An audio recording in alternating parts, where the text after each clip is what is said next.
자, 여러분, 참석해 주셔서 감사합니다. 저희 한 1, 2분 안에 시작하도록 하겠습니다.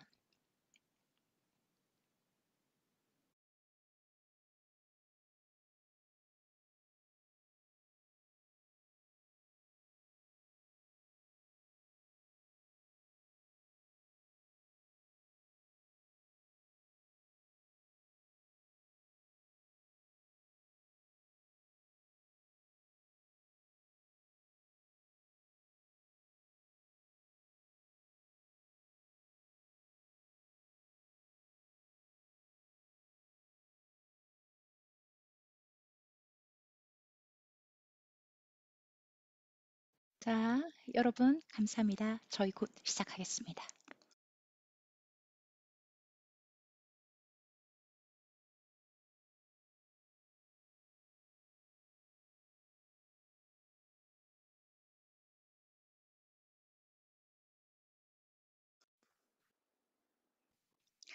자, 안녕하세요, 여러분. 제 이름은 제프 앰브러슨입니다. 저는 아, 지금 현재 오픈리스와 트랜스퍼런트 인터널에서 일을 하고 있고요. 35명의 이상의 엑스포트들과 함께 저희가 이러한 포럼을 이끌어가고 있고요. 여러분들 지금 다 참여하시고 이렇게 시간 내주셔서 진심으로 감사합니다. 저희 오늘은 최근에 보고서를 살펴보면서 이러한 절충 교역에 대한 것을 살펴보는 시간을 할 것입니다. 다양한 산업계, 다양한 통찰력, 다양한 사례를 공유하는 시간을 가질 것이고요. Q&A 세션도 저희가 가질 예정입니다. 그래서 웨비나 채팅에 질문을 해 주시면은 저희가 답변을 해 드릴 것이고요. 손을 들거나 이럴 경우에 시간이 허용하는 한 발화를 하셔서 질문을 하실 수 있는 시간도 드리도록 하겠습니다. 여러분들, 자, 채창에서 메시지를 주고받을 수 있는 기능이 있다라는 거, 그리고 관계되는 사람에게만 보내실 것을 말씀을 드립니다. 자, 저희 오늘 동시 통역 제공하고 있습니다. 지금 스크린 바닥에 동시 통역이 있습니다. 최 교수님께서는 한국어로 오늘 발화를 하실 예정이기 때문에 여러분들은 동시 통역 채널에서 반드시 잉글리시를 선택을 하셔서 동시 통역을 들으실 것을 말씀드립니다. 그리고 여러분이 들을 때 그 오리지널 오디오는 뮤트를 하고 들으셔야지 명확하게 들린다라는 것 또한 말씀을 드리고 싶습니다. 오늘 웨비나 하게 되어서 너무나도 영광이란 말씀 다시 한번 드리고 싶고요. 저희 시작을 해 보도록 하겠습니다. 자, 다시 한번 트랜스퍼런시 인터내셔널과 함께 오늘 웨비나를 할 수 있어서 영광이란 말씀드리고요. 세라 모더레이터에게 마이크를 옮기겠습니다. 안녕하십니까. 저는 세라 반달리입니다. 영국 무역청 TIUK 국제 참여 책임자로서 DS와 GH에 대한 글로벌 프로그램을 제가 감독하고 있습니다. 저는 오늘 여러분의 사회자이고요. 오늘 웨비나 참석해 주셔서 너무나도 기쁩니다. 사실 오늘 웨비나에서는 자주 주목받진 않지만 묵직한 의미를 갖는 주제인 절충 교역을 살펴볼 것입니다. 제가 여기서 사용하는 오프셋이라는 의미를 좀 얘기를 하고 싶은데요. 이것을 잘 모르는 분들이 있을 수 있으니까요. 저희가 얘기하는 여기에서 절충교역 오프셋 거래라는 의미는 대규모 무기 구매 시에 필수적인 부수적 거래라고 생각하시면 됩니다. 그래서 오프셋 거래로 무기 판매국이 구매국 경제에 투자를 하기로 약속을 하는데 주로 국방 산업이 많습니다. 그런데 다른 분야의 투자를 약속할 때도 있어요.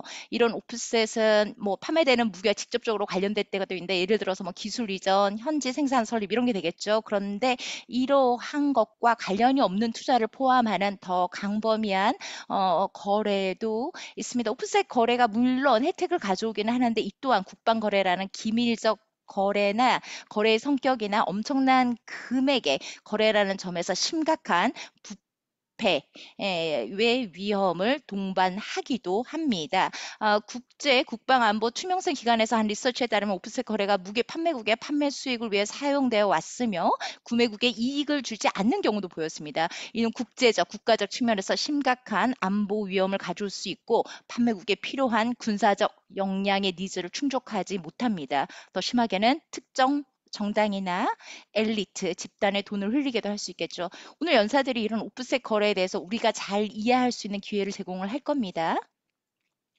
그리고 미국, 한국, UAE와 같은 다양한 나라에서 행해지는 옵스 거래에서 야기하는 부정부패 위험도 저희가 짚어볼 겁니다. 나아가 우리는 국방 오프셋 거래가 어떻게 투명성과 법적 책임을 강하게 함으로써 이러한 부정부패 위험을 완화할 수 있는지를 듣게 될 이러한 기회도 저희가 제공을 할 것입니다. 자, 오늘 제가 패널리스트들을 소개를 해드린 다음에 이분들이 발표를 하실 거고요. 그리고 우리 모두가 옵셋 거래에 대해서 좀 많은 도움을 받을 것이라 제가 확신합니다. 첫 번째, 연사는 콜비 고문입니다. TIDS 미국 방위보안 투명성 기관 소속 선임 연구원이고요.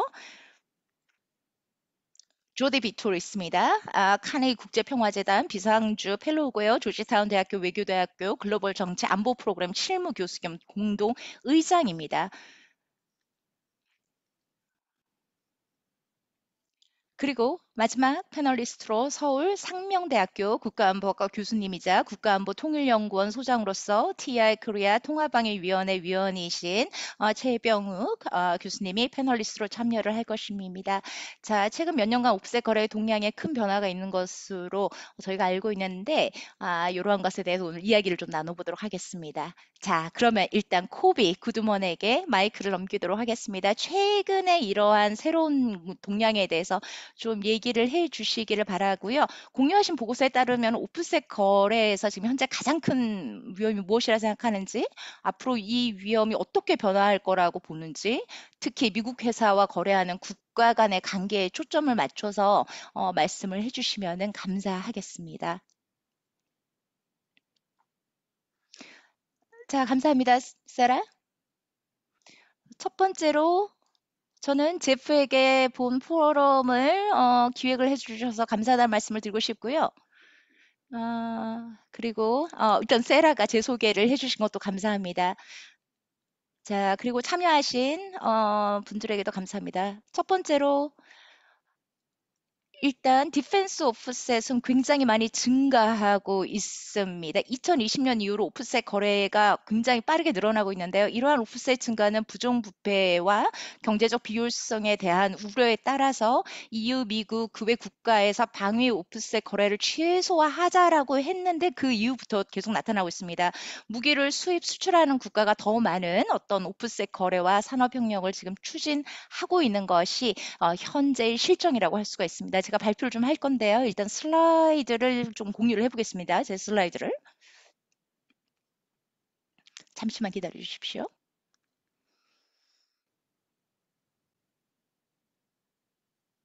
자, 보입니다. 슬라이드. 네, 죄송합니다. 제가 위로 올라가야 되는데 슬라이드가 지금 보시면은 모든 국가, 오프셋을 요구하거나 요청하는 국가들이 있는 지도가 보이지요. 이 나라들이 오프셋을 요구하는 국가들입니다. 뭐 산업적인 협력도 되고요. 다양한 방식의 오프셋을 요구를 하는 나라들이 있지요. 그리고 이것은 무게 거래에서 일어나죠. 2020년 이후로 지금 그 오프셋에 관련돼서 거의 한 그 보답형적인 투자를 선호하는 오프셋 정책과 관행이 지금 많이 생겨나고 있습니다. 근데 이 중에서 할당 가치에 투자하는 것보다는 무게 가격에 뭐 40이나 100%에 투자할 것을 요구하는 것도 있고 그랬는데 최근에는 정해진 할당가보다는 어떤 유동적인 할당가를 논함으로써 투명성이 점점 줄어들고 있는 것이 사실입니다. 그리고 그래서 중요한 것은 오프셋 정책이 특정한 어떤 가격이 아니라 예를 들어서 10 밀리언이라고 해요. 그러면 10 밀리언이란 총 그 무기 금액에서 50%는 오프셋으로 할당되어야 한다. 뭐 이런 경우도 있습니다. 지금 현재 유럽에서는 네덜란드도 그렇고요.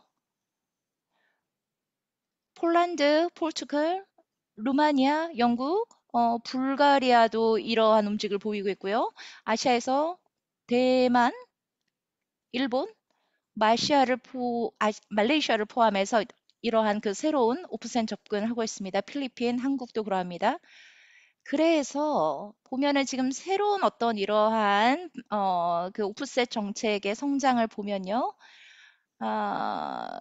오프셋의 글로벌 가치가 계속해서 올라가고 있습니다. 그래서 그 투명성을 저희가 그 판단하기가 참으로 어렵습니다. 지금 2021년부터 2025년간 전 세계 방위 기업의 방위 옵셋 가치가 3,710억 달러를 넘어설 것으로 예상이 되고 있습니다. 그래서 지금 보시는 걸 보시면 오프셋에서 이러한 협업이 많이 올라가고 있습니다. 물론 팬데믹 이후에 경제가 안 좋아진 것, 공급망이 좀 안 좋아진 것, 그리고 지정학적인 갈등, 우크라이나 전쟁 이러한 것들이 다 이유가 되겠죠. 미국 정부 역시 우크라이나나 지금 잠재적으로 일어날 수 있는 중국과의 갈등에 대비해서 그 충분한 막강한 어떤 미사일과 군수품을 갖추고자 이러한 산업적 협력을 계속해서 지금 추진하려고 노력을 하고 있습니다. 러시아, 중국에 관련된 미국 외에도 다른 나라에서도 간접적, 직접 간접적인 그런 오프셋 거래가 이루어지는 것이 증가하고 있습니다. 근데 사실 그 직접적으로 무기와 관련되지 않은 이러한 오프셋 그 거래가 더 좀 위험하다라고 할 수가 있겠지요. 지금 미국 상무부에서 낸 수치를 보고 있는데요. 지금 오프셋 거래와 거래 금액을 보고를 할 것을 요청을 했습니다. 미국 상무부에서. 이 보고서 요청에 따라서 지금 2022년에 13개국에서 한 27개 건의 오프셋 거래 계약이 맺어졌습니다. 지금 빨간색 같은 경우에 미국 회사에서 보고한 것을 보여를 주는 거고요. 그리고 노란색은 TI에서 추정한 것을 보여줍니다. 이걸 보면은 지금 미국에 있는 회사들이 그 오프셋 거래와 거래 금액을 보고한 것을 보여주는데 뭔가 빠진 게 많죠?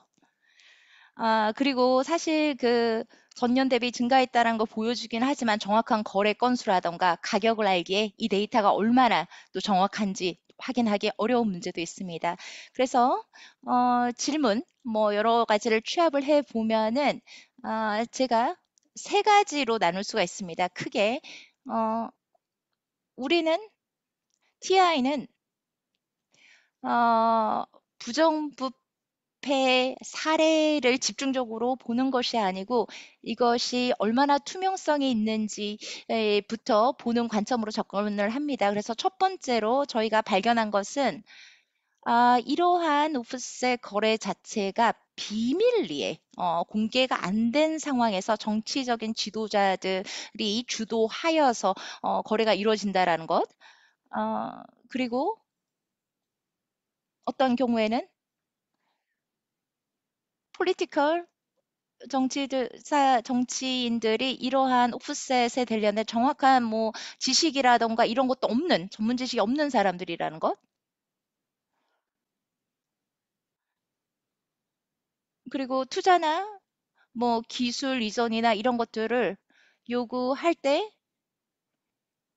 우리가 걱정하는 것은 회사들이 그 구매를 하는 나라에 명확하게 총 금액을 제시하지 않는다라는 것입니다. 오프셋에 할당된 금액이 많이 숨겨져 있을 때가 있고요. 이러한 불분명함 그리고 또는 가끔씩 오프셋에서 내건 조건이 취소되는 경우도 저희는 많이 봅니다. 중재자를 또 사용하는 경우 있는데요. 뭐 브로커나 에이전트라고 불리는 사람들인데 이 사람들이 굉장히 큰 역할을 합니다. 오프셋 거래에서. 그런데 오프셋에서는 중재자들이 사실 부정부패 위험을 크게 증가시킵니다. 이 사람들이 오프셋 거래를 실제 설계하고 협상하고 실행하는 행위를 다 참여하기 때문입니다. 물론 어찌 보면은 대다수 중개인이 통합성을 갖고 일하지만 중재자가 사실 부정부패 비리 중간 역할을 해온 것이 역사가 깊습니다. 아, 많은 사람들이 지역 정치 네트워크 기회 연결되고 방위 회사와 구매 정부 모두에게 오프셋을 협상하는 일을 또 할 수가 있지요. 아, 케이스가 몇 개가 있습니다. 저희가 알고 있는 것으로 브로커가 얼마나 이러한 부정부패에 연루가 되었는지를 볼 수가 있는데요. 인도에서 지금 제가 보여드리는 것은 어, 어, 12대의 수송기를 인도에 파는 입찰을 따내는데 여러 브로커가 인도 군 공무원에게 부정한 뇌물 세탁한 것을 은폐하기 위해서 있지도 않은 오프셋 프로젝트를 만들어낸 적이 있습니다. 그래서 결국 이 프로젝트에서 결과로는 인도에서는 원하는 고도에서 비행이 불가한 헬기를 받게 되었고 결국 밀리터리 서비스에서 철폐하는 결과를 낳게 되었던 것입니다. 어찌 보면 사실 오프셋 평가 및 감동에는 굉장히 복잡하고 모호한 이런 규칙들이 숨겨져 있다는 것도 저희가 찾아낼 수가 있었습니다. 아, 굉장히 불분명한 것, 그리고 광범위한 포뮬라로 얘기를 하고 정확한 어떤 이러한 오프셋의 가치라던가 범주를 얘기하지 않는다라는 것. 그리고 주로 대부분 그 구매국 정부의 공무원들이 이러한 것에 대한 가격이라던가 비용을 제대로 잘 판단할 수 있는 역량이 부족하다라는 것, 이런 것들을 제가 둘러볼 수가 있는데요. 자, 제가 여기서 발표 마치도록 하겠습니다. 네, 감사합니다. 질문을 좀 하나 하고 싶은데요. 두 번째 슬라이드에 관한 질문입니다. 질문은 지금 그 슬라이드 2에서 나타난 것은 공급 나라인가요? 구매 나라인가요? 아니면은 판매하는 나라인가요? 제 스크린 다시 보이시나요? 아니요, 아직 안 보이는데요.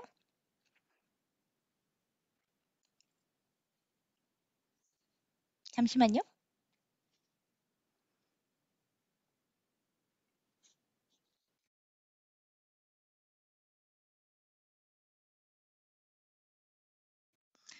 자, 지금 보시는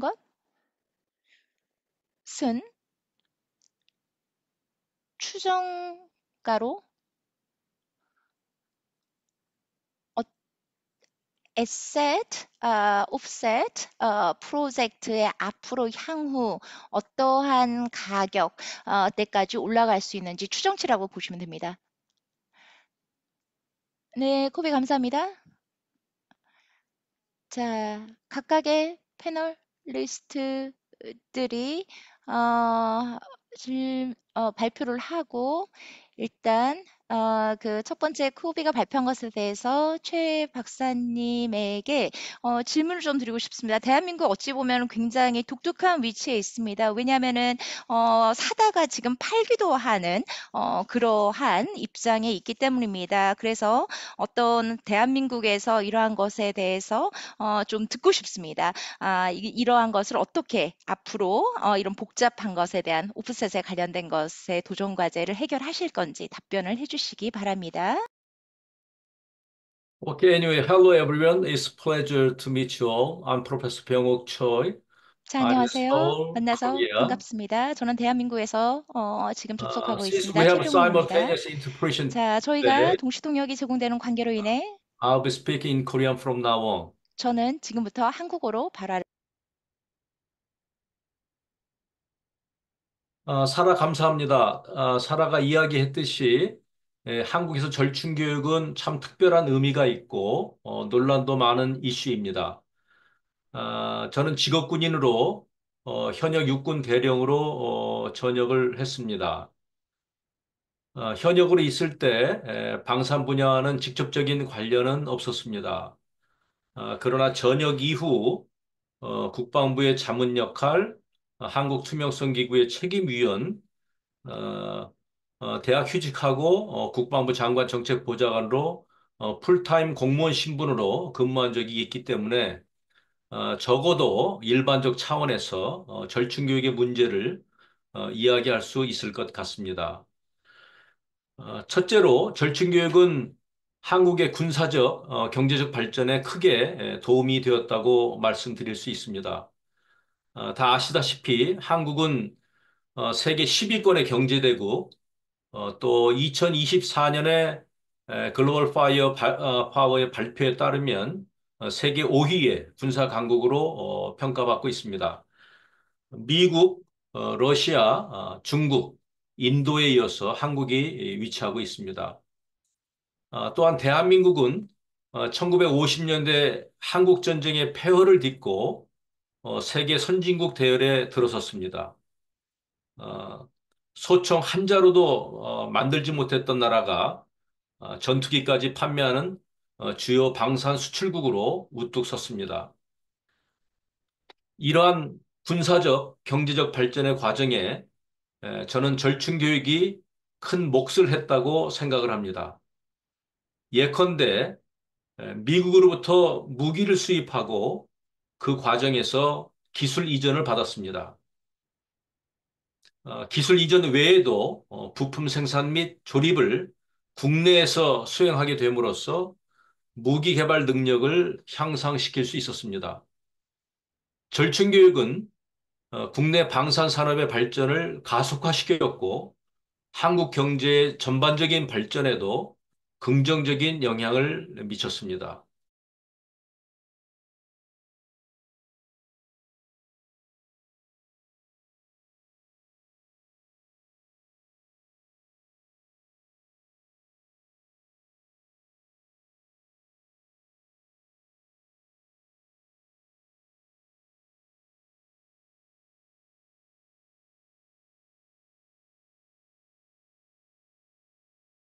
시사하는 바가 큽니다.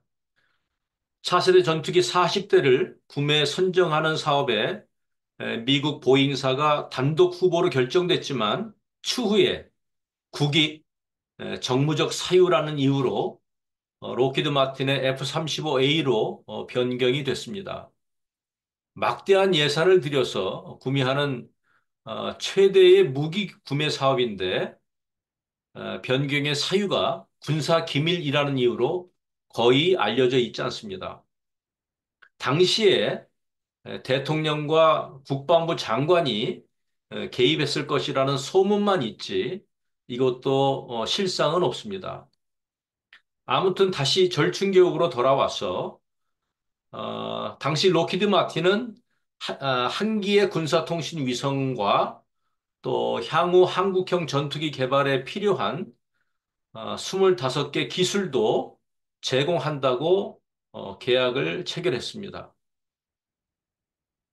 그러나 군사통신 위성 제공은 돌연 중단되었고 25개 기술 중에 핵심 기술 4개의 이전은 거부했습니다.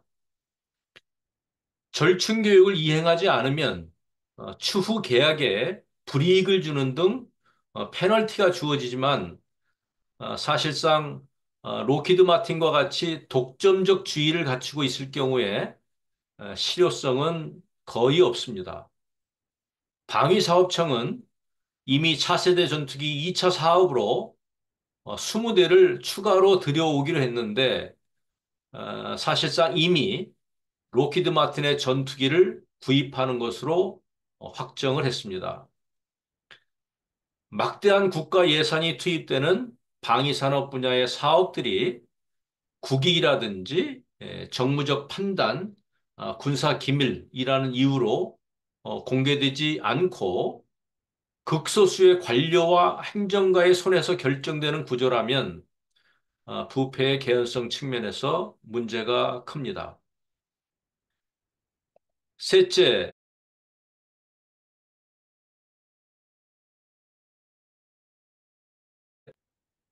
무기를 구매하던 국가에서 무기를 파는 국가로 위상이 변화됐습니다. 2006년만 해도 2억 5천만 달러 수준이었던 K 방산 수출은 2020년에 30억 달러로 최근엔 각국의 군비 경쟁과 맞물려서 퀀텀 점프를 하면서 올해 사상 최초로 200억 달러 달성이 유력합니다.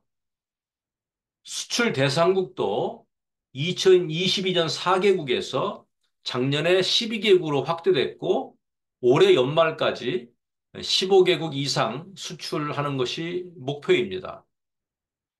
그야말로 K방산은 현재 방산 수출국 탑 10을 넘어서 2027년까지 세계 4대 방산 수출국을 목표로 하고 있습니다. 이제 우리가 했던 것처럼 아랍에미레이트, 사우디아라비아, 호주, 인도, 폴란드 등 무기 수입국에서는 다양한 절충 교육을 한국에게 요구하고 있습니다. 기술 이전, 금융 지원, 현지 생산 등입니다. 다만 우리도 핵심 기술은 여전히 주지 않는 것으로 알려져 있습니다. 무기 매매 계약서에는 절충교육 조항이 빼곡하고 무기를 판매하는 우리 한국의 입장에서는 무기를 팔기 위해서 국부 창출 차원에서 더욱 매력적인 조건으로 제안을 하고 있습니다. 끝으로 제 이야기를 마무리하면 이렇습니다. 각국의 입장에서 절충교육은 각 나라의 군사적 자립과 경제적 발전을 위해서 피할 수 없는 아주 매력적인 제도입니다. 따라서 절충교육 자체를 없애고자 하는 노력은 저는 이상에 불과하리라 생각합니다. 부패 가능성, 여지를 줄이기 위한 국제적 연대와 노력이 중요하리라 생각합니다. F-35A에서 나타난 문제로 우리 감사원이 감사를 여러 차례 했습니다만 지금까지 아무것도 밝혀진 게 없습니다. 이후 시민단체에서 문제를 제기했는데 법원의 판결도 국익의 관점에서 공개하지 않는 것이 바람직하다고 결론을 내렸습니다. 이처럼 각국의 노력은 한계가 있습니다. 국제사회에서 절충교육의 기준을 마련하고 투명성을 강화하고 각국의 부패 개연성의 사례를 종합하여 발표하는 등 경종을 울리는 일련의 조치가 필요하다고 생각합니다. 국가 간의 무기 매매는 개인의 삶, 세계 평화와 안보에 지대한 영향을 미칩니다. 쌀, 자동차, 핸드폰 수출과는 차원을 달리합니다. 투명성 차원에서 국제적 공조와 노력이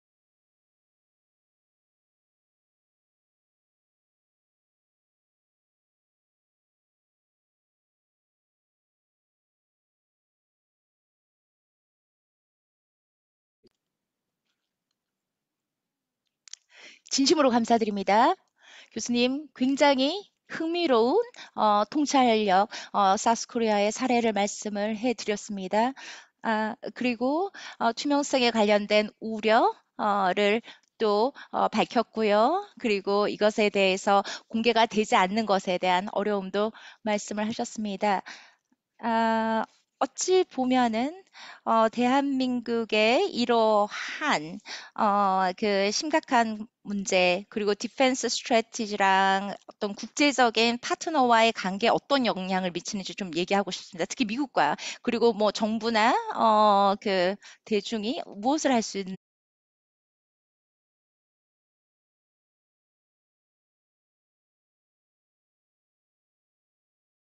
일으킬 수 있습니다. 가장 큰 문제는 무기 조달의 비효율성입니다. 고액을 지불하고도 효율성이 떨어지는 무기를 구매하거나 군사적 효용성이 낮은 기술을 비싼 돈을 주고 도입할 가능성이 커지게 됩니다. 그 결과 군사적 요구에 맞지 않는 무기가 도입될 수 있습니다. 결국 국민의 세금으로 구매한 잘못된 무기가 국가 안보에 심각한 부정적 영향을 미치게 될 수 있습니다.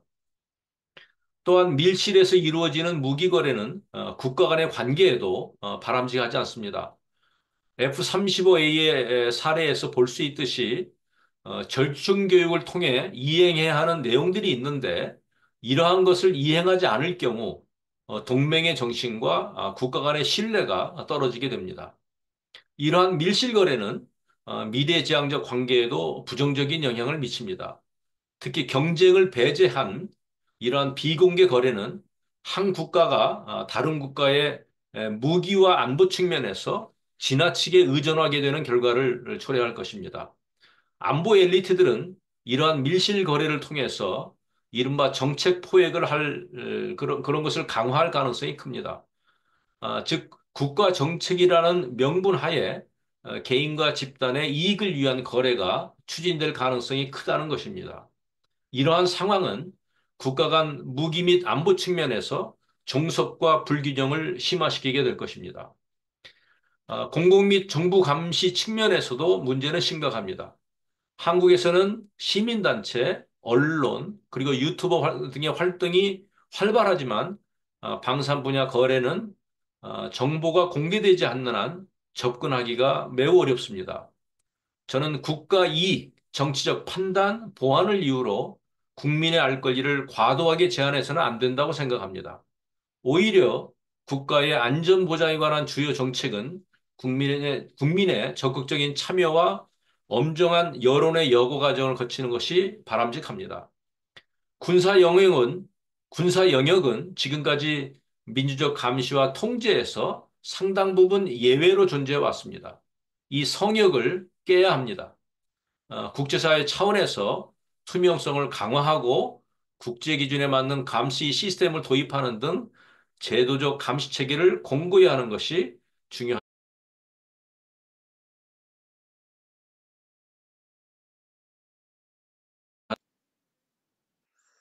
진심으로 감사드립니다. 답변에.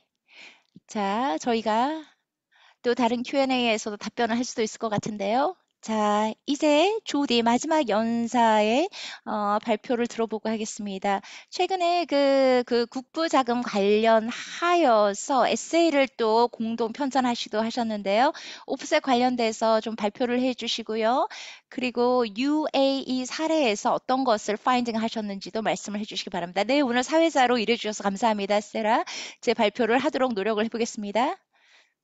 자, 조디 잘 안 들리는데요? 저는, 자, 세라, 오리지널 오디오를 다시 켜주시기 바랍니다. 이제 들립니다. 자, 다 들리죠? 좀 천천히 말씀해 주십시오. 네, 죄송합니다. 제가 원래 군대에 있었고요. 군대에서 보고하는, 그러한 직책을 갖고 있었습니다. 아, 저는 최근에, SFP에 관련돼서 일을 했는데요. 저랑 블랙트 쿠마라는 유명한 학자님과 함께 모타이 챕터 프로젝트에 함께 일을 함으로써 어떠한 이 절충 교육이 어떤 역할을 하는지 다른 나라에선 어떠한 사례가 있는지에 대해서 좀 찾아봤습니다. 자, 그리고 케이스 스터디 사례 연구를 하나씩 했는데요. 제가 거기에서 핵심적으로 우리가 찾아낸 것이 무엇인지를 얘기를 하고 싶습니다. 저희는 어떻게 국부 자금이 다양한 나라의 옵셋 거래에 연루가 되는지에 대해서 그리고 그것이 가져오는 투명성에 대한 저해 이런 것에 대해서 잠깐 얘기를 하고 싶은데 일단 제 발표 자료를 한번 올려보도록 하겠습니다. 자, 보이시죠? 아랍에미리트는 굉장히 독특한 연합국입니다. 자, 잠재적인 비리, 부정부패 있을 수가 있습니다. 저희가 무기 거래를 할 때 국부자금을 사용하고요. 레벨 2 20 2019년에 물러다나에 이러한 그 홀딩이 있었습니다. 타이잔에서 브라이미드를 2019년에 합병을 하게 됩니다. 근데 무바달라에 들어가기 전 합병이 되기 전에 타와잔 홀딩과 모하메디가 EDIC를 소유를 하게 되었습니다. 왜? 왜냐하면 이렇게 해야면은 국부 펀드가 어떠한 이런 오프셋 거래에 연루가 되었다라는 것을 사람들이 찾기에 더 어렵게 할 수가 있기 때문입니다. 다양한 네트워크로 복잡다단하게 만든 것이지요. 그런 다음에 아부다비 암포스의 최고 군 공무원이 를 포함하여 유나이티드 아랍에미리트 UAE 연합국의 고위 공무원들이 특정하여서 국부 펀드를 특정 오프셋 및 군사 방위 산업에 적용할 것을 언급한 적이 있습니다. 자, 그 외에 유나이티드 아랍에미리에서 3대로 큰 어떤 기업과 함께 1990년부터 설립되었던 나라였는데요. 1990년대에 설립된 이 나라에서 이 기관에서 자산을 모아서 그 나라의 국방과 상관없는 일반 산업으로 돈이 흘러 들어가는 일이 있었습니다. 그리하여 UAE에서 디펜스와 관련돼서 어떻게 이러한 것들이 흘러왔는지 제가 쭉 한번 연표를 만들어 봤는데요. 1992년에 그러니까 오프셋 프로그램에 관련된 구글 그 당국을 설립을 하였습니다.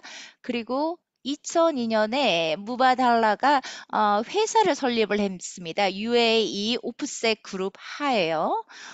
그리고 나서 오프셋 프로그램 당국에서 이름을 타와잔 뭐 경제 그런 카운슬 이렇게 바꾸었지요.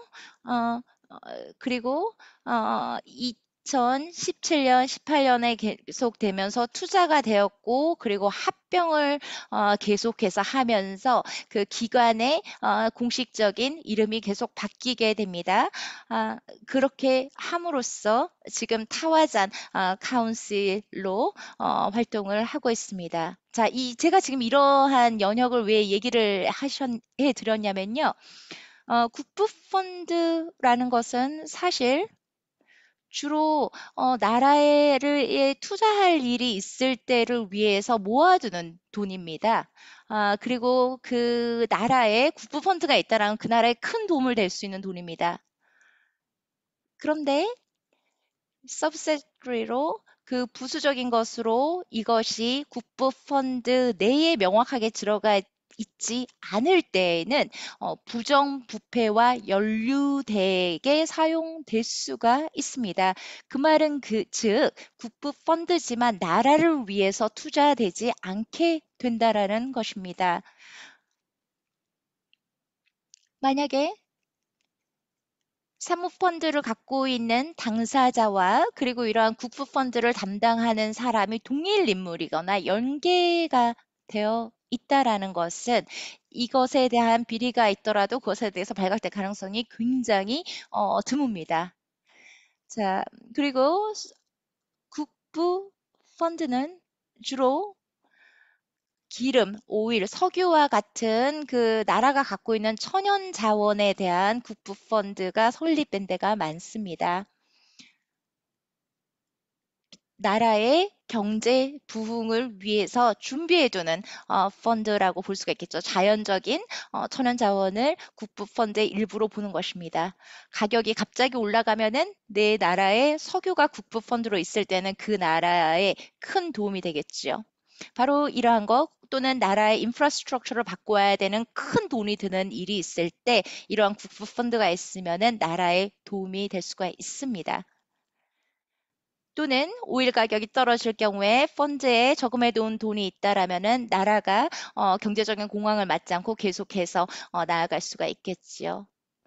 그리고 근데 봤을 때 지금 12.3 트릴리언에 달하는 것을 SWF에서 자금으로 갖고 있는 것을 우리는 알고 있습니다. 그래서 어마어마한 금액을 갖고 있습니다. 그런데 이것이 잘 국부펀드가 운영이 되고 그리고 투명성이 된다라면 좋겠죠. 그런데 그렇지 못한 경우가 있다는 것입니다. 자, 그런데 국부펀드에 관련돼서 기본적인 어떠한 원칙이라던가 관행이 있습니다. 이 말은 즉, 그들은 주로 굉장히 높은 수준의 부정, 부패, 비리에 연루되는 경우가 많다라는 것입니다. 왜냐하면은 대중에게 국부 펀드가 정확히 얼마나 있는지 데이터가 굉장히 제한적입니다. 그리고 회사 아니면 상장이 되지 않은 회사와 연루된 경우도 굉장히 많습니다.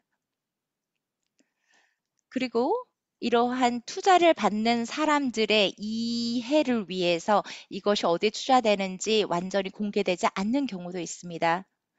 그리고 돈 세탁이라던가 정치적인 영향력을 행사하기 위해서 다른 정당 쪽으로 흘러들어갈 때도 있지요.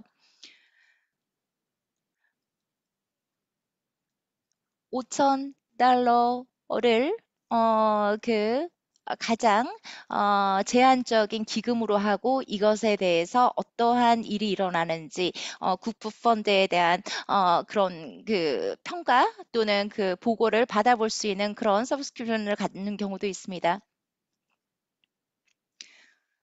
그런데 SWF 국부 펀드에 관련돼서 이 사람들이 찾을 수도 있고 이렇게 구독을 해서 어느 정도의 정보는 받을 수 있는 길이 있습니다. 그런데 국제적인 규범이 있긴 합니다. 2018년도에 국부 펀드에 대해서 국제적으로 표준화된 규범이 있는데요. 이것은 무기 거래에 대한 국제적인 규범이라기보다는 어떤 전반적으로 한 나라의 국부 펀드가 어떻게 운영되어야 하는지에 관련된 표준화된 지침이라고 생각을 할 수가 있겠습니다. 그리고 이에 따른 어떤 기대되는 일어날 수 있는 비리에 대해서 예의주시할 수 있는 그러한 규범이라고 할 수 있겠지요. 산티아고 프린스플이라고 산티아고 원칙이라고 하는 것이 국부 펀드에 대한 원칙과 어떤 행동 강령에 대해서 주로 일반적으로 저희가 많이 적용하는 것인데요. 이것은 사실 다른 외부 사람들과 함께 이러한 것들이 제대로 이루어지는지 감독, 감시가 되지 않습니다. 자발적으로 따를 수 있는 이것이 바로 국부펀드에 관련된 산티아고 원칙이라고 할 수가 있습니다. 그러니까 어떠한 강제성이 없는 것이지요. 자, 우리가 어떻게 우리의 국부펀드를 사용하는지 설명하고 알리고 공개하고 이러한 것들. 그런데 이것에 대한 집중적이고 보다 실용적인 어떠한 그런 대안은 알려져 있지 않고 심히 부족합니다. 부정, 부패 관련된 것. 그래서 앞으로도 우리에게는 직면한 어려움이 많다라고 할 수가 있겠습니다. 자, 그래서 좀 심각한 것을 얘기를 해보자면 국부펀드에 관해서는 우리가 평화라던가 보안에 관련돼서 자, 우리는 이것을 트랙할 수가 어렵습니다. 그러니까 국부펀드가 오프셋 거래로 흘려 들어가고 연루가 있는 정황은 있으나 그것에 대해서 정확하게 조사를 하거나 자료를 찾기가 굉장히 힘듭니다.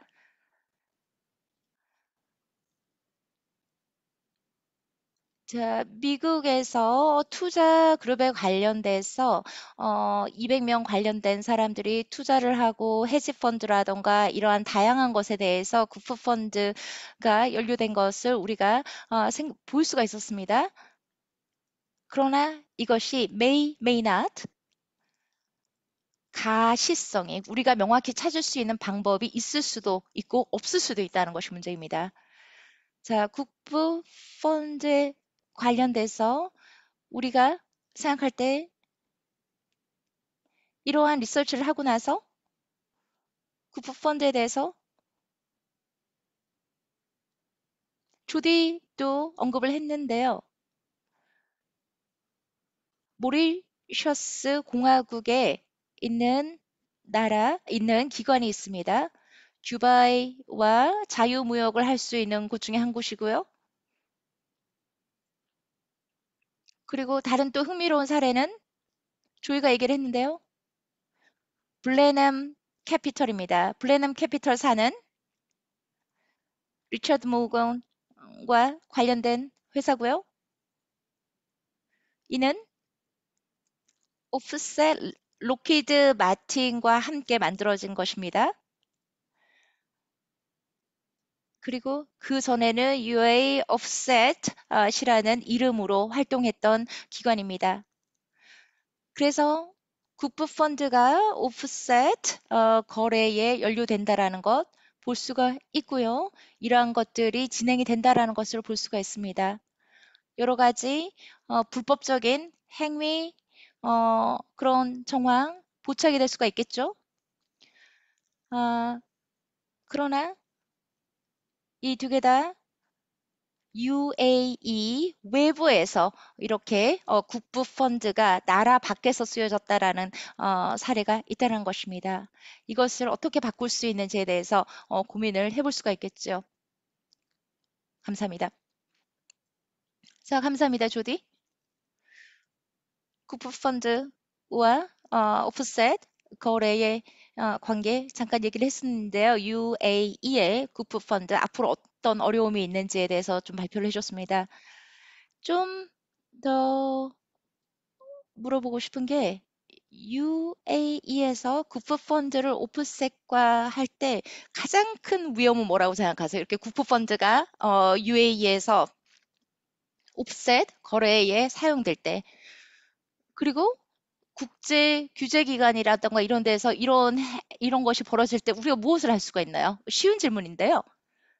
UAE는 좀 어려운 나라입니다.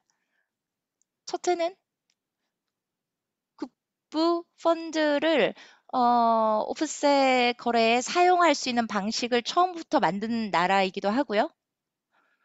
그리고 무기 거래, 사우디아라비아와 관련됐을 때 투자 펀드로 들어갔습니다. 논쟁을 많이 불러 일으켰던 일도 있었습니다.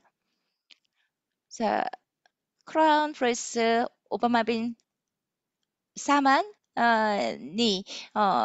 관계가 있었는데요. 사우디아라비아는 세미 프로그램을 만들었습니다. 바크라인도 국부 펀드를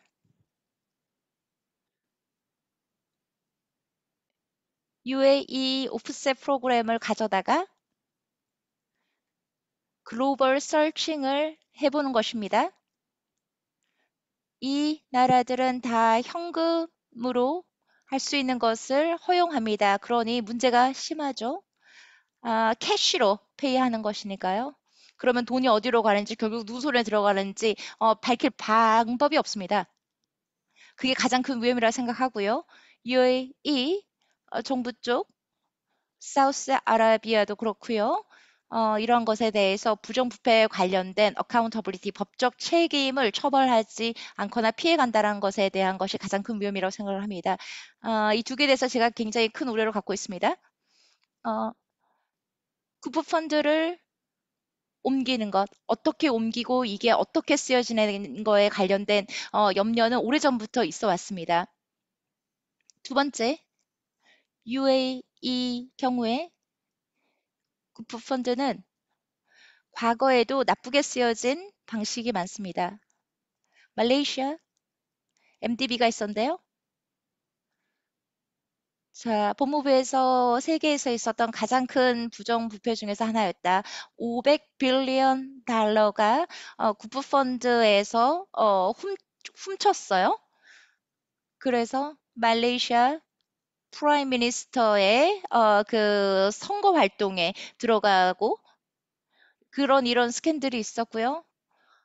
어, 굉장히 많은 문제를 야기했습니다. 흥미로운 사례인데요. 니마졸로라는 사람이 더 이상 은행 계좌를 열 수 없는 지경까지 갔을 때 이 사람이 법무부에 갔습니다. 그런데 한 국부 펀드가 이 사람과 관련된 것에 펀딩을 한 것으로 드러났습니다. 저는 인다이스먼트와 이러한 것에 관련돼서 체포되는 사람들에 대해서 알게 되고 이래서 관심을 갖게 된 사례였습니다. 1980년대에 있었던 일까지 제가 찾아볼 수가 있었고요. 모바델라한테 그런데 이렇게 하고 나서 남은 국부 펀드는 또 넘겨졌습니다. UAE 오프셋에 관련돼서 사용되었고요. 실제적으로 맞는 말입니다. 어떤 면까지는 모바델란 아달의 펀드 속에 지금 국부 펀드의 일부가 그때 쓰고 남은 것이 들어갔다는 것이. 근데 이것이 강조하는 것은 국부 펀드가 정말로 큰 위험을 가져올 수 있다는 것입니다. 다른 나라의 국부 펀드를 갖다가 다른 나라와의 어떤 이런 부정부패 활동에 쓰여진다라는 것이 굉장히 큰 파장을 불러올 수 있습니다. 코비 최 박사님도 말씀하셨지만 우리는 투명성을 강화할 필요성이 있습니다. 이것이 바로 국제적인 규모에서 투명성이 강화되어야 한다는 것입니다. 제가 얘기한 국부펀드라던가 지금 익명성으로 거래되는 이런 다양한 정황이 잡히는 것들에 대해서 우리가 불투명한 것을 철폐하려면은 무언가 따라야 되는 준수해야 되는 어, 비자발적인 규범이 필요하다는 것입니다. 굉장히 다양한 사례가 이미 있습니다. 그리고 이것을 규범화할 필요가 있습니다. 국부 펀드를 어떻게 사용하는지 국제적인 국가적인 규범화가 필요합니다. 그리고 민간 삶에 그 나라에 도움이 되도록 쓰여야 된다는 것. 그리고 국부 펀드를 다루는 사람, 운영하는 사람, 이것과 연관된 사람들의 책임, 의무 또한 어떠한 규범화가 필요할 것이라고 생각을 합니다. 굉장히 다양한 부분에서 국부 펀드가 투자가 됩니다. 아, 그런데 굉장히 중요합니다. 그 나라에 해당하는 나라에 살고 있는 국민들이 자국의 국부 펀드가 얼마고 어떻게 쓰이는지 명확하게 보여주는 것, 알리는 것은 말입니다. 감사합니다, 주디. 자, 다음 세션은 레코멘데이션, 조언을 좀 받고 싶은데요. 다양한 정책에 대해서 저희가 발표를 들었는데요. 질문이 있으면은 지금 올려주시기 바랍니다. 없으면 질문을 받는 동안에 패널리스트와 함께 우리가 지금 갖고 있는 이러한 어려움들, 그리고 당면한 과제를 생각을 했을 때 어떤 핵심적인 추천, 뭐, 레코멘데이션이 있을까요? 우리가 어떻게 지금 이러한 절충교육에 관련된 어려움, 그런 리스크를, 조금이라도 감소시킬 수 있는지, 어, 그리고 어떤 정부 정책에 대해서 또 얘기를 듣고 싶습니다. 코비 먼저 말씀을 해주시고 그리고 최 박사님 말씀 듣도록 하겠습니다. 감사합니다. 저는 짧게 말하겠습니다. 지금 질문이 좀 시간이 좀 빠듯해서요. 제 답변은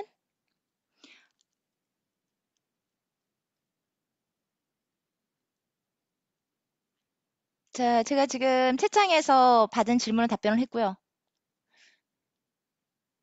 우리가 식별하는 것 또는 향상시키는 것 어떻게 부정부패에서 빠져나올 수 있는지 이건 좀 큰 문제입니다. 가장 큰 도전 과제는 투명성이 너무나 높다는 겁니다. 가장 쉽게 할 수 있는 방법은 미국 상무부에서 새로운 태도를 주는 겁니다. 자, 어떤 프로젝트인지 절충 교육이 뭔지 보고를 딱딱하게 하고 이 보고를 의무화하고 어떻게 보고를 해야 되는지 어, 그리고 투명성이 부족하다라는 것은 결국은 구매국에서는 본인들이 원하는 것을 다 못 갖고 갈 가능성도 그런 위험도 생기게 한다라는 것입니다. 그것이 가장 좀 제가 추천할 만한 것이고요. 미국 산무부, 그런, 그 정부 기관에서, 관련 기관에서 조금 더 규제를 강화하는 것, 벌금도 때리고 처벌도 하고, 그런 것들을 좀 강력하게 하는 것. 미국은 사실, 우리는 핸즈오프, 우리는 손 떼고 있을래요라는 그러한 접근법이었습니다. 근데 이게 좀 바뀌어야 됩니다. 왜냐하면은 이 오프셋 관련돼서 보고를 할 것을 요청을 하고 있는데, 이러한 정치적으로 연루가 되거나 이러한 것들에 대해서 이, 이런 것에 대해서 보고를 안 한 기업도 많습니다. 그러니까 보고를 안 했으면은 조금 더 좀 살펴보고 조사를 해볼 가능성이 있다라는 것을 제시해 주는 거죠. 그러니 미국 상무부는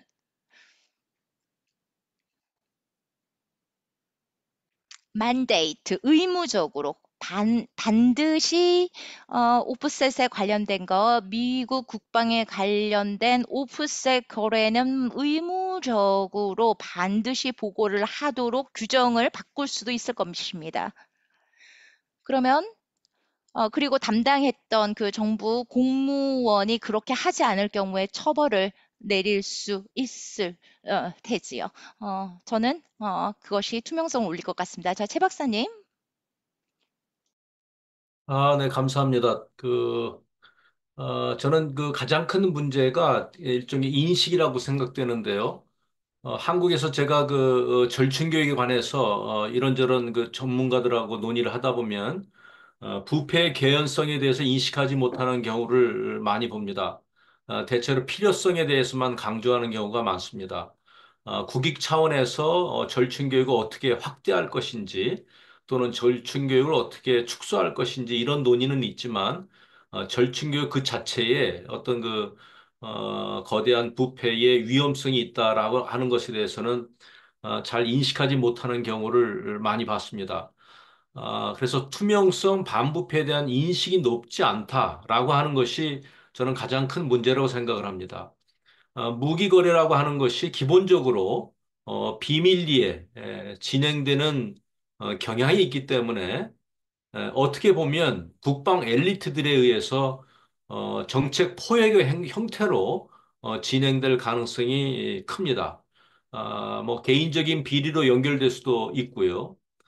그래서 저는 그 옵셋에서 투명성, 반부패에 대한 인식을 새로 하는 게 중요하겠다라고 생각합니다. 그런 점에서 이런 문제를 가지고 국제사회적 차원에서 관심을 불러일으키는 것이 필요하겠다고 생각합니다. 그런 점에서 정책 결정자와 또 일반 대중을 대상으로 이와 같은 세미나가 중요한 의미를 띌 수 있다고 봅니다. 예전에 대만에서 세미나를 했습니다. 국방 분야, 특히 옵셋과 같은 분야에서 그 반부패, 청렴, 투명성을 증진하는 소위 말하면 교육적 차원의 세미나가 세계 여러 나라가 연합해서 연다고 하면 참 좋을 것이라고 생각합니다. 저는 개인적으로 다음에 한국에서 그와 같은 세미나를 할 수 있다고 생각합니다. 필요하고 바람직합니다. 한국은 방산대국으로 부상하고 있습니다. 방산대국으로 나아감에 있어서 방산 분야 부패 개연성과 위험성에 대해서 알리고 대책을 마련하는 것이 필요하다고 생각합니다.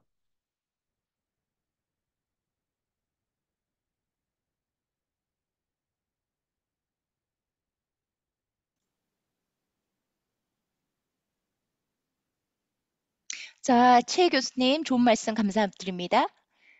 자, 이제 마지막으로 또 조디에게도 얘기를 듣고 싶네요. 제가 지금 최 교수님께서 사람들이 인식이 부족하다는 말씀을 하셨는데 저도 공감합니다. 지금 우리는 비스캔들도 있고 지금 세상에 이러한 애들이 있다라고 사례가 폭로되고 있는데도 사람들의 인식이 부족합니다. 우리는 여전히 이러한 국부펀드의 문제점이 있다라고 목소리를 높이는데도 사람들의 관심이 그렇게 없습니다. 그래서 이러한 것들에 관련돼서 연구를 하고 사례를 모으고 그래서 대중과 공유하는 것이 중요하다고 생각합니다. 자, 채창에 지금 질문이 많이 올라오고 있는데요. 여기서도 질문에 대해서 답변을 원하시면 해주시기 바랍니다. 답변을 해드리겠습니다. 자, 그러면 모든 패널리스트들 최 교수님 포함해서 카메라를 켜주시기 바랍니다. 저희 질문에 대해서 다 함께 좀 답변을 해보도록 하겠는데요. 자, 세 분 모두 누구든 답변하실 수 있습니다. 자, 일단 음소거를 해주시고요. 자, 저희가 국제 방어에서 완전히 투명성이 없더라도 이것을 어떻게 투명하게 할 수 있을까요? 제가 답변을 먼저 해볼게요. 투명성에 대해서 얘기를 할 때, 오프셋에서의 투명성에 대해서 얘기를 할 때 가장 중요한 것은 해당 회사에서 얘기를 하고 싶어도 국가 안보랑 직결되기 때문에 못한다라는 그게 제일 어렵습니다. 오프셋에 관련돼서 무기를 파는 기업에서는 우리가 공유를 하고 싶어도 이게 무기를 사가는 구매국에서 국가 기밀이면은 발표를 할 수 없지 않느냐라는 것이 있습니다. 그러면 또 입찰에서 또 우리는 이 입찰을 따야 되니까 그런 어려움이 있죠. 어, 구매국의 국가 안보가 중요하니까요. 그러니까 어찌 보면 우리가 지금 생각을 달리한다면, 발상을 전환한다라면 디펜스 오프셋에 관련된 투명성을 강화하기 위해서 내셔널 세큐리티에 관련된 국가 안보에 관련된 비밀의 폭로 여부라든가 그 범주를 다시 한번 생각해 볼 수 있지 않을까.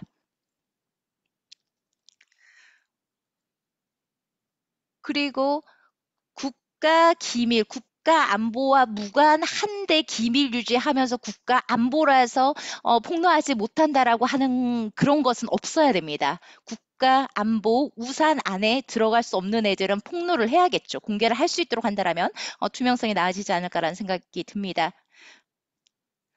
거의 사실 솔직히 얘기해서 뭐 테크놀로지 중에서 뭐 폭로돼도 국가의 안보에 그다지 크게 문제되지 않는 그런 기술 많습니다. 그렇지 않습니까? 그래서 저는 그 실제적으로 그 구매국의 나라의 국가 안보를 얼마나 이렇게 되는지를 얘기하고 싶습니다. 자, 여기에 대해서 또 뭐 답변하고 싶은 분 있으신가요? 콜비의 그 의견에 추가해서 좀 이야기를 드리면 질문해 보니까 그 옵셋에서 그 반부패 그러니까 부패를 줄이는 어떤 방법이 뭐냐 이렇게 질문이 있는데 한국의 사례를 가지고 다시 말씀을 드리면 한국은 그 이제 방위 산업 거래에 감사원의 활동도 아주 왕성하고요. 또 방사청에도 소위 말하면 검찰 직원들이 파견 나가 있을 정도로 그 감시의 망이 사실은 굉장히 이게 빽빽하게 잘 돼 있습니다. 그래서 일반적으로 생각할 때 한국에서 방위 산업은 매우 깨끗하고 소위 말하는 부패에서는 청정 지역이다 이런 아주 자부심을 갖고 있는 경우를 많이 보게 됩니다.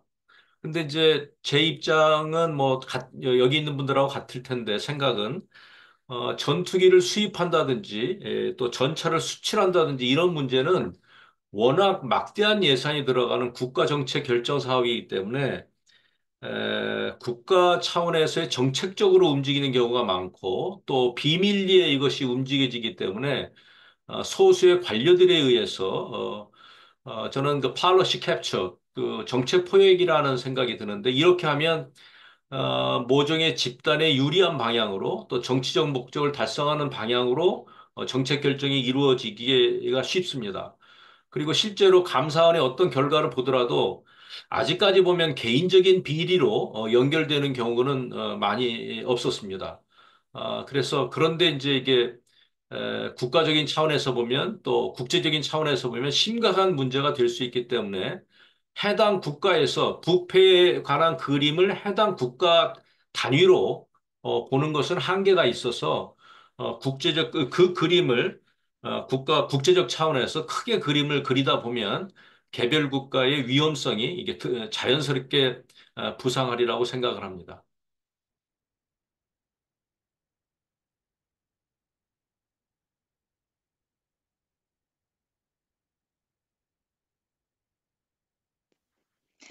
네, 최 교수님, 감사합니다.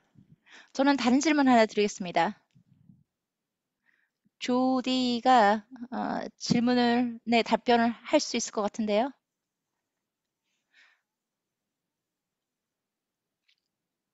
지금 국부펀드가 미국 쪽에 투자를 할 때가 있습니다.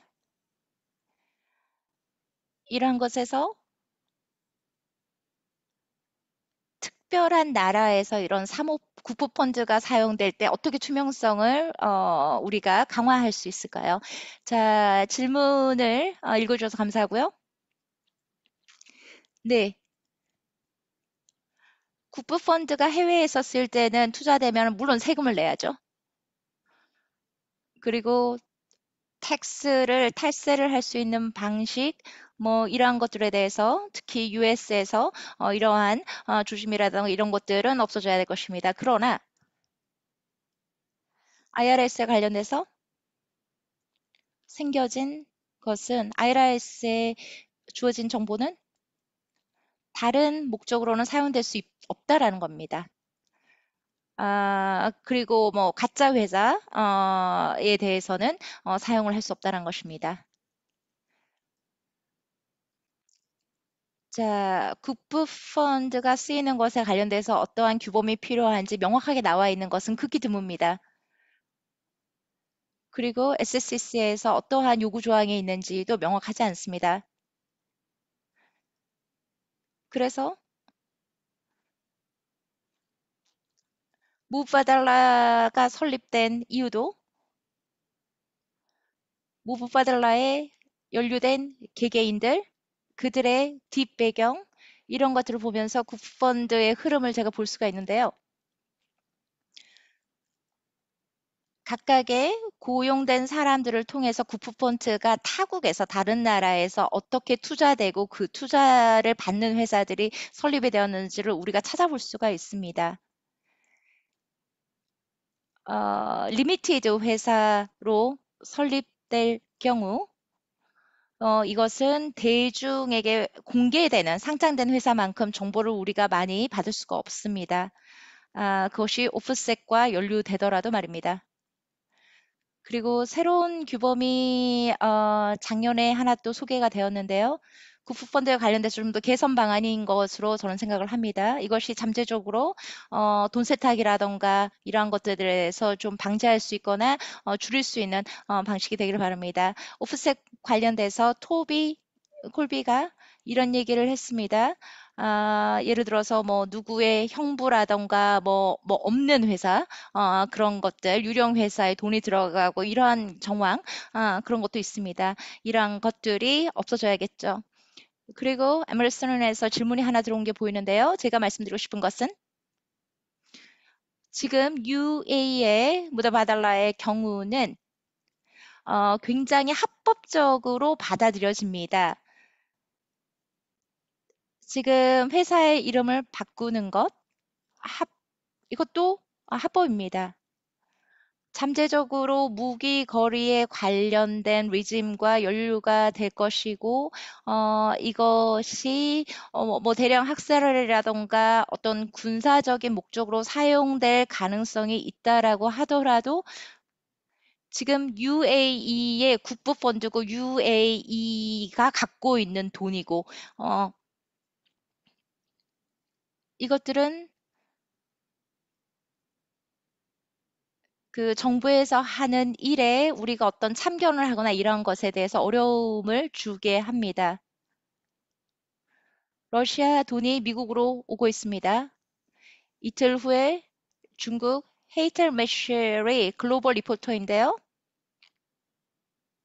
네 개의 에이전시가 미국에 연락을 취하였고 정치적인 목적으로 하여서 이런 러시아의 국부 펀드나 중국의 국부 펀드가 들어오는 것 이러한 것들 그리고 정부에 이러한 영향력을 행사할 수 있는 것 이러한 것들에 대한 생각이 필요할 것이라고 생각을 합니다.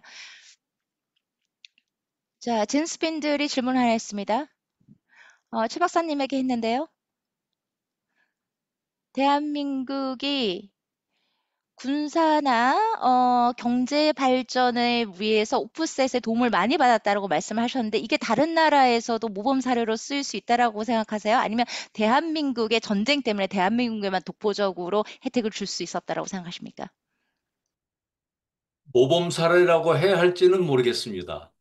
그러니까 옵셋의 성격상 옵셋의 도움으로 저희가 이만큼 발전했다고 생각을 하고요. 미국에서 무기를 수입하면서 옵셋 절충 교육이 있었기 때문에 미국으로부터 기술 이전을 받았습니다. 또 우리의 부품을 그쪽에 미국에 전해주고 무기를 생산하도록 하는 것도 옵셋에 있었습니다. 국내의 방위 산업이 활성화되고 그것이 전체적으로 한국의 경제 성장을 촉진하는 데 도움이 되었다고 생각을 합니다.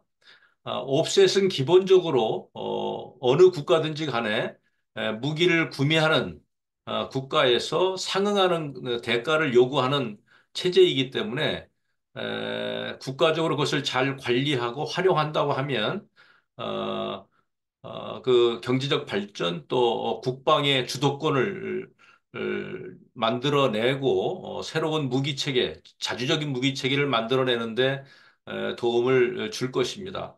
제가 볼 때 지금 한국으로부터 무기를 수입하는 사우디아라비아, 폴란드 어느 나라를 포함해도 모두가 그런 생각을 갖고 있습니다. 그래서 제가 서두에 말씀드렸다시피 옵셋은 기본적으로 필수 불가한 그러한 그 정책과 제도라고 각국은 생각을 하고 있습니다. 그런데도 불구하고 그 안에 비리의 개연성이 너무나도 크기 때문에 이것을 국제적 차원에서 모니터하고 우리가 감시하고 또 무엇인가 그 부패가 재생산 확대되지 않도록 해야 하는 의미를 담고 있습니다.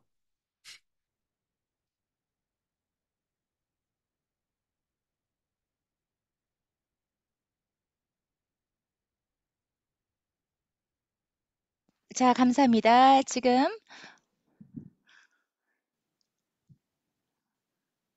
각 나라의 어떤 개별성에 따라서 그런 오프셋의 혜택 선별할 수 있겠죠. 자, 제가 지금 최 박사님이 말씀하신 것에 첨언을 조금 한다라면 우리는 전 세계 정부들이 통합성 있게 일을 하는 것에 대해서 얘기를 했는데 대한민국은 실제로 어떠한 오프셋 같은 경우에는 좀 강제성이 있는 의무를 따르도록 하는 그러한 체계도 있습니다. 오프셋에서 물론 다 그런 경우는 아니지만 말입니다. 어떤 경우에는 브로커와 조금 더 청명한 브로커가 당연히 들어오는 경우도 있고 제가 얘기하고자 하는 것은 어, 좀 한국처럼 다른 나라도 자기들만의 어떤 독보적인 그것이 온전하지 않더라도 자기들만의 어떠한 이런 오프셋에 관련된 체계를 만들어 나가려고 노력하는 것이 중요하지 않을까라는 생각을 합니다. 왜냐하면은 그래야지만 언젠가는 필요하잖아요. 한국에서 이러한 것들을 좀 초명해 주려고 푸시하고 노력하는 그러한 것들이 물론 좀 용기를 주겠지요. 그러나 결국 각 나라마다 자신들의 이런 한국에서 자체 시스템을 만들었듯이 자신들의 체계를 만들어야 되지 않을까라는 말씀을 덧붙이고 싶었습니다. 감사합니다. 자, 세라 묵음되었습니다. 마이크 켜주세요. 자, 자, 제가 자, 오늘 참석하신 패널리스트 여러분들 일단 진심으로 감사하다는 말씀을 드리고 싶습니다. 그리고 오늘 참석한 모든 분들에게도 감사하다는 말씀 드리고 싶습니다. 여러분들 가시기 전에 지금 팝업창에 조금 있다 보면은 서베이, 설문조사하는 것이 아주 짧게 뜰 것입니다. 시간을 좀 늦었지만 참 그 요것을 작성을 하고 나가주시면 감사하겠고요. 오늘 발표한 내용 모든 것은 며칠 내에 이메일로 저희가 또 공유하도록 하겠습니다. 대한민국에서 참석하신 최 교수님 수고하셨습니다. 안녕히 가십시오. 감사합니다. Thank you.